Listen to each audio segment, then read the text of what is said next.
the morning they auctioned off Fern Calloway's debt.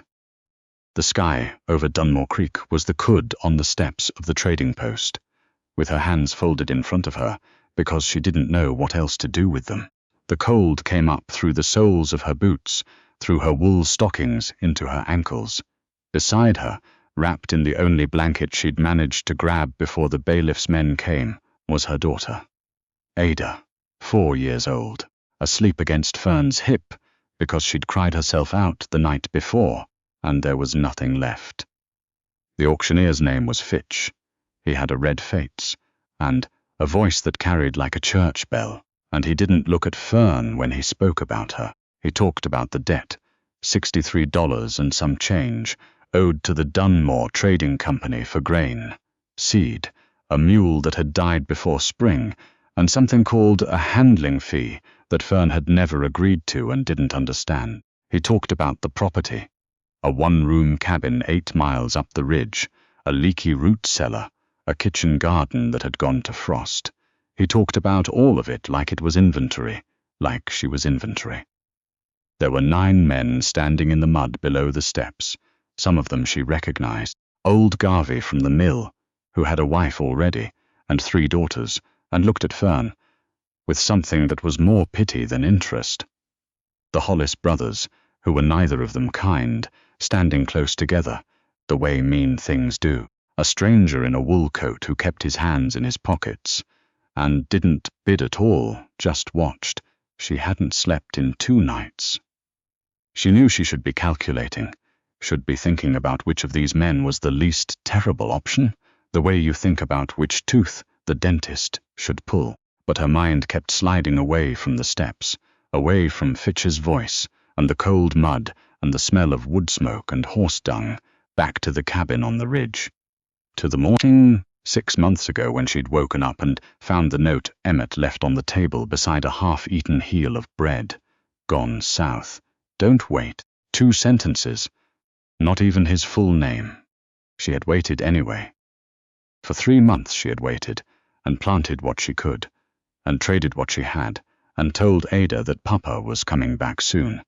Then the trading company's man came to the door with a ledger, and the waiting was over. $60, said one of the Hollis brothers. He was looking at Fern the way he looked at horses at the stockyard. Fitch nodded and called it out. $60. First bid. Ada stirred against Fern's hip. "Mama," she murmured, still half asleep. "I'm cold. I know, baby," Fern said quietly. "I know." She didn't look at the crowd. She looked at the mountain instead, the long dark ridge to the north that sat above Dunmore Creek like a wall, like something keeping the rest of the world out, or keeping whatever was up there in. 62, said Garvey, without much conviction. He looked embarrassed about it. The Hollis brother, who had bid, first turned and stared at Garvey, until Garvey looked away. Fitch cleared his throat. 62. Do I hear 65? That was when the horse came down the road. It came out of the pine shadow at the north end of town at a walk, not a trot, not a gallop, just a slow, deliberate walk, like it had all the time in the world and knew it. The horse was a roan, big through the chest, with a gait that made no sound on the frozen mud, until suddenly it was making every sound, because everything else had gone quiet. The man on the horse was large. That was the first thing you noticed, because it was impossible not to. Large the way a boulder in a riverbed is large, like the landscape had simply grown him there.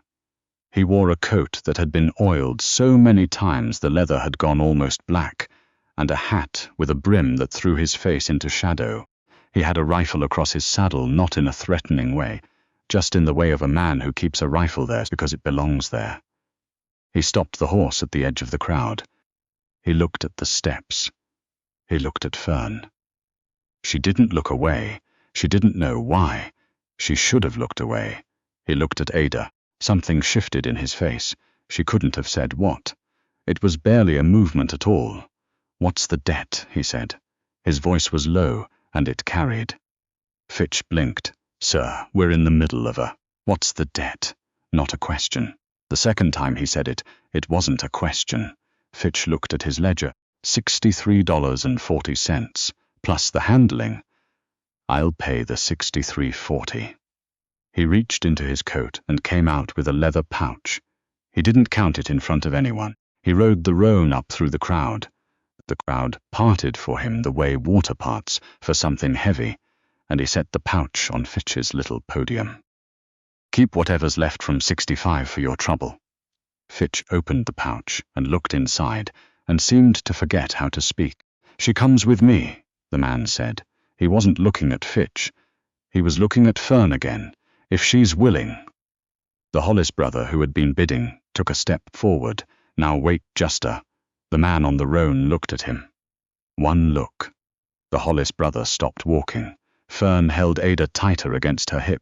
The blanket had slipped, and she pulled it back up around her daughter's shoulders. She thought, I don't know this man. I don't know his name. I don't know where he lives, or what he is, or what he wants, she thought. I know what the Hollis brothers are.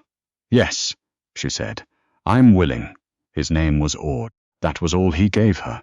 Just the one word, offered over his shoulder as he helped her up onto the roan behind him.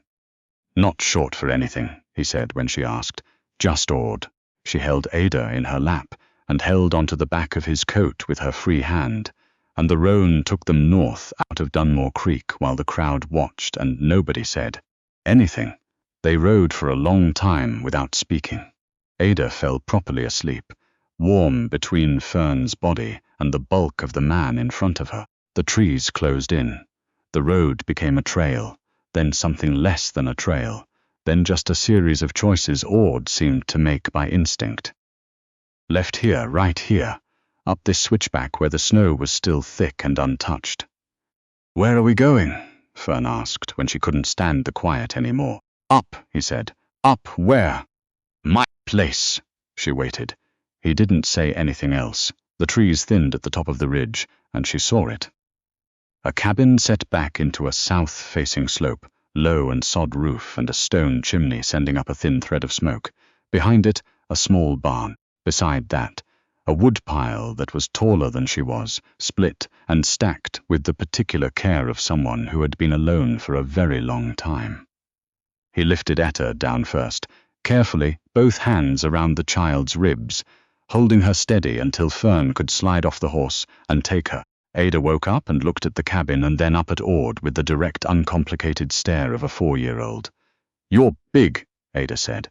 Yep, said Ord. Do you have food? He looked at Fern. Fern looked at the ground. Ada, there's elk stew, he said, on the stove.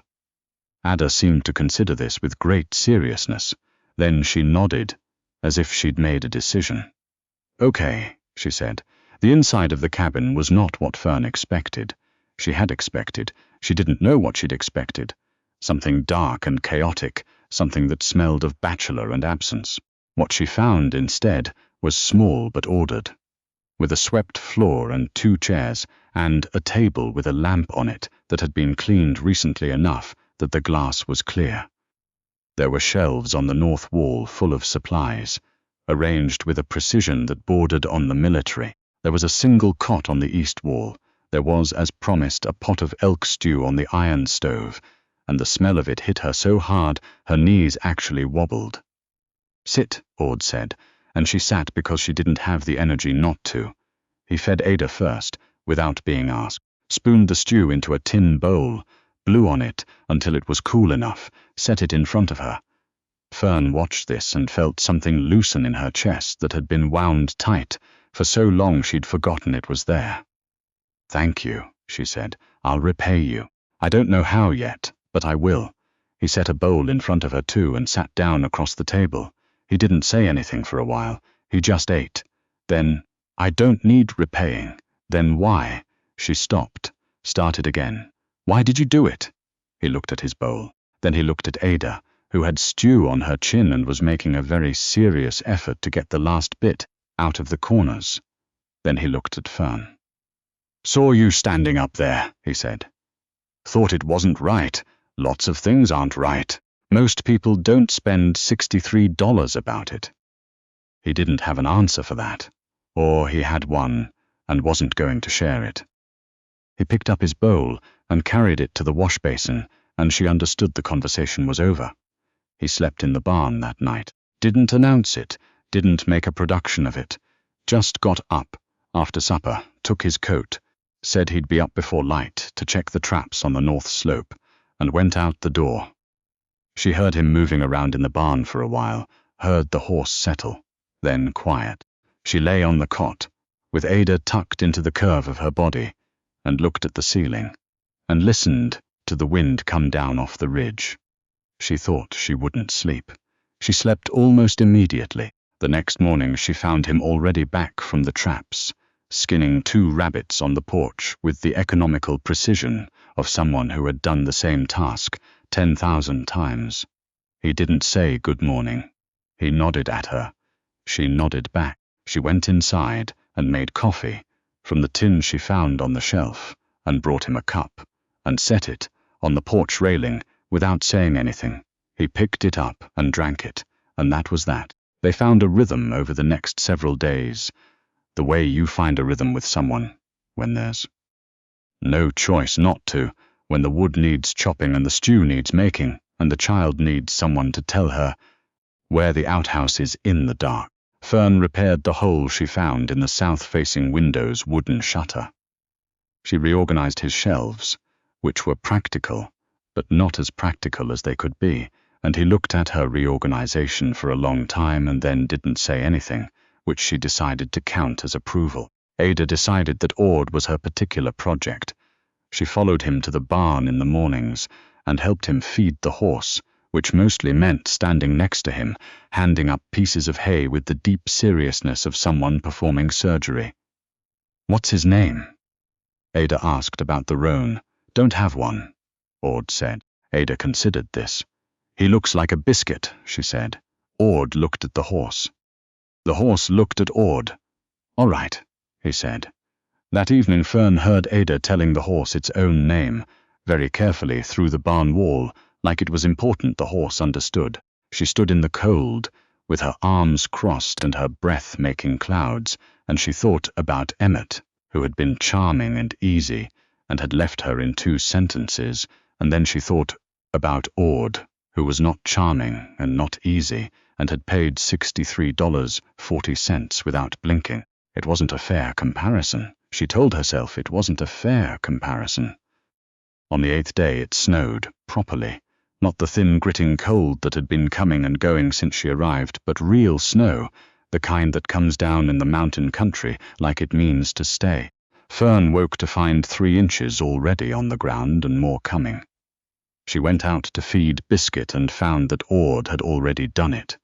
She came back inside and found Ada standing in the doorway watching the snowfall with the expression of someone experiencing a religious event. "Mama," Ada said. "It's like a blanket." "Yes," Fern said. "It is.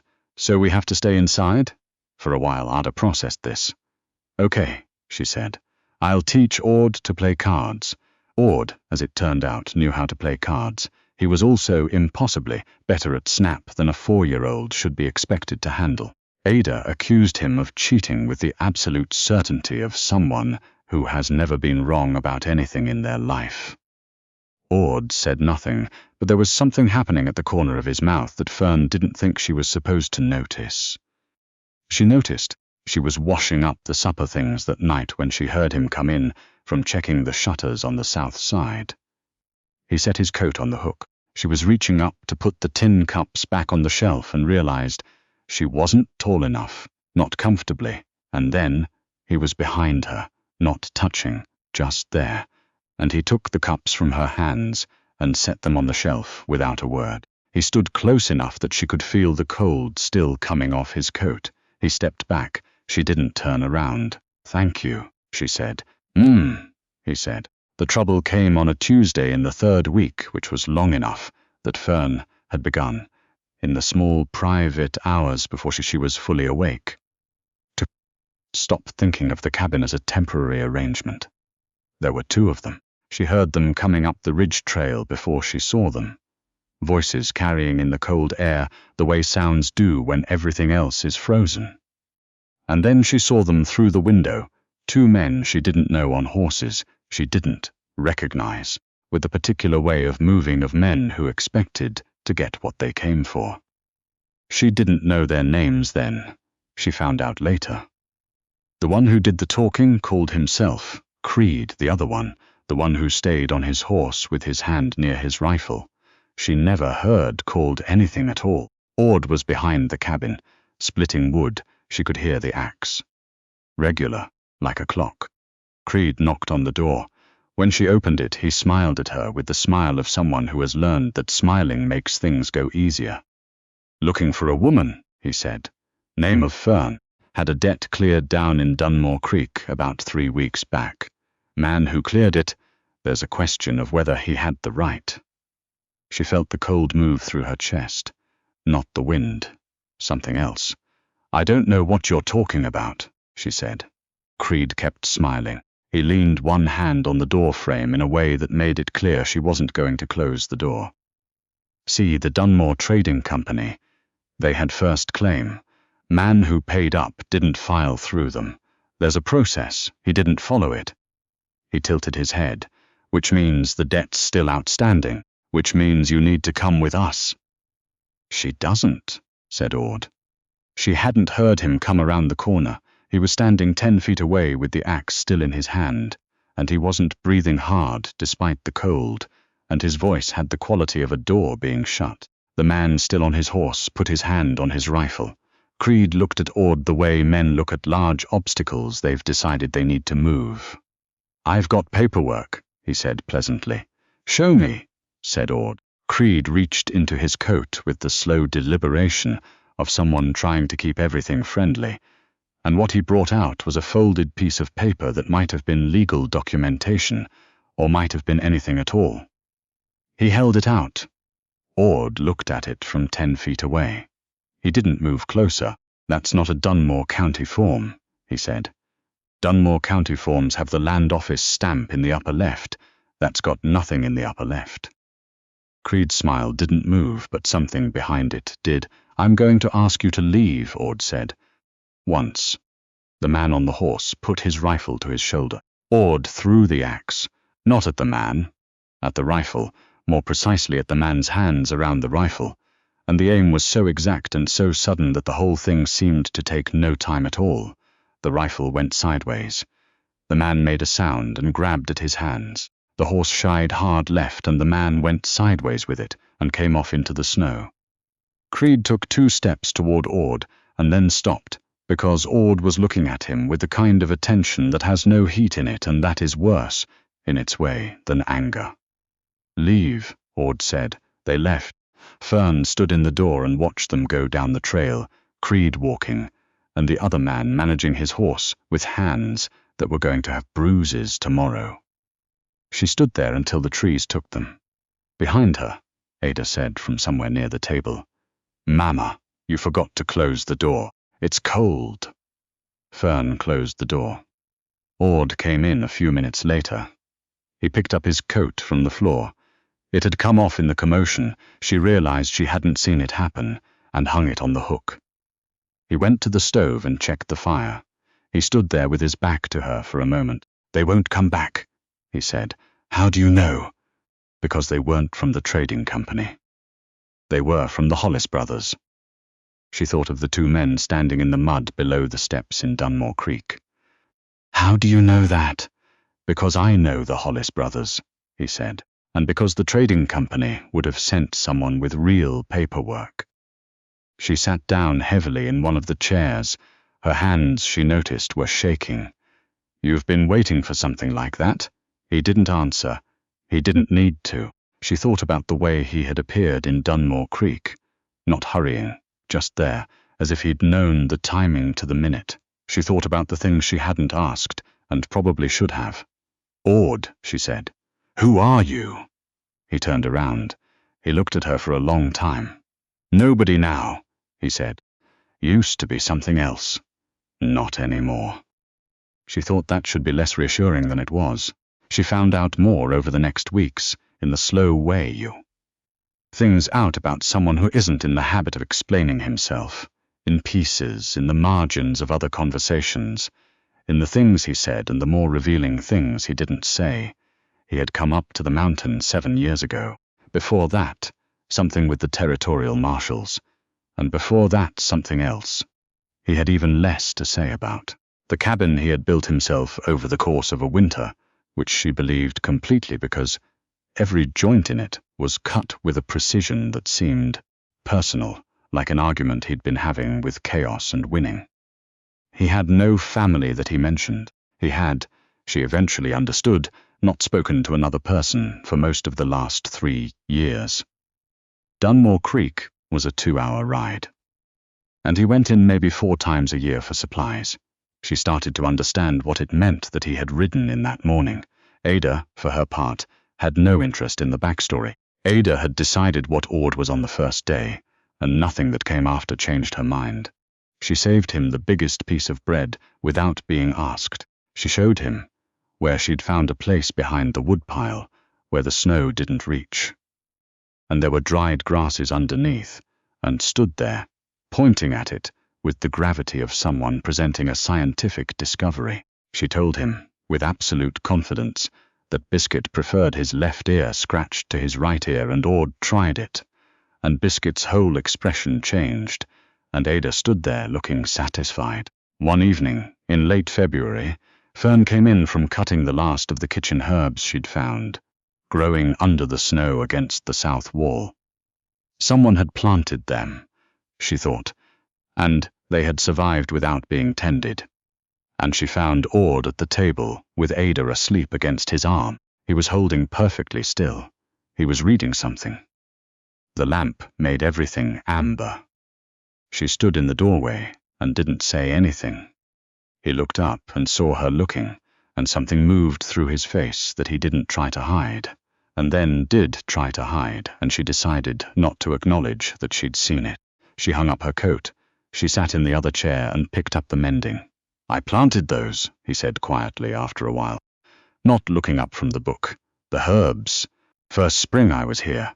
Then I forgot about them." "They came back," she said. "Yeah," he said. "They did."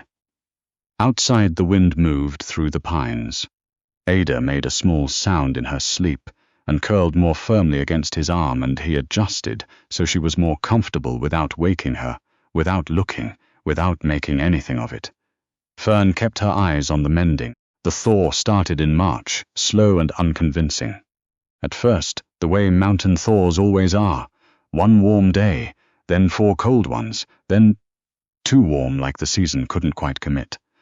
The snow line retreated up the north face. Biscuit grew restless, and Ord started taking him out on longer rides along the ridge. One morning he came back from a ride and stood in the barn door and said, without preamble, "Road to Dunmore Creek is clear enough." Fern was in the barn doing something with the saddle blankets that needed doing. She went still. She said, "If you wanted to go." She put the saddle blanket down carefully. "Is that what you're saying? That I should go?" He looked at the wall above her head. "I'm saying the road is clear." She turned around and looked at him directly, which she'd learned by now he didn't look away from, but didn't rush toward either. He just held it. "Ada's happy here," she said. "Yeah," he said, "she is." "The kitchen garden's going to need someone to replant it in another few weeks." He said nothing. "And there's a place in the south shutter I didn't get to properly. The joint's going to need resealing before next winter, or you'll lose heat through it." He said nothing. "I don't have anywhere to go," she said, and then immediately wished she'd said something else, because it sounded like the wrong reason and she wanted him to understand it was not the only reason. "I know," he said, but he said it gently, not like it was an insufficient answer, like it was a real answer to a real question. They stood in the barn doorway while Biscuit made his opinion of the whole conversation, known by knocking his forelock against Ord's shoulder. Fern laughed. She hadn't laughed, actually laughed, the uncontrolled kind, in she didn't know how long, maybe before Emmett left, maybe before that. Ord looked at her like he wasn't sure what to do with the sound and had decided he liked it. "The garden's going to need compost started," he said finally, "if someone's planting it." "It is," she agreed. "I'll dig the pit tomorrow." "All right." He turned and led Biscuit back to his stall. She picked up the saddle blanket and finished what she'd been doing. The morning light came in through the barn door, thin and new and cold at the edges, but warm at the center. The way March light is when it finally means it. She found Ada in the cabin, awake and at the table, presenting Biscuit, who was not actually present, but was apparently expected to attend in spirit, with a full formal card game. Both hands dealt, the rules explained with great patience. "The horse isn't here, Ada," Fern said. "I know," Ada said. "He's learning in his head." Fern put the kettle on. She heard Ord's boots on the path outside. She heard him stop at the woodpile, heard the familiar knock of a log added to the stack. She heard, in the particular quiet that follows familiar sounds, the mountain doing what it always did, holding everything steady, keeping everything in. She made 3 cups of coffee, set the third one on the windowsill where he'd see it when he came in.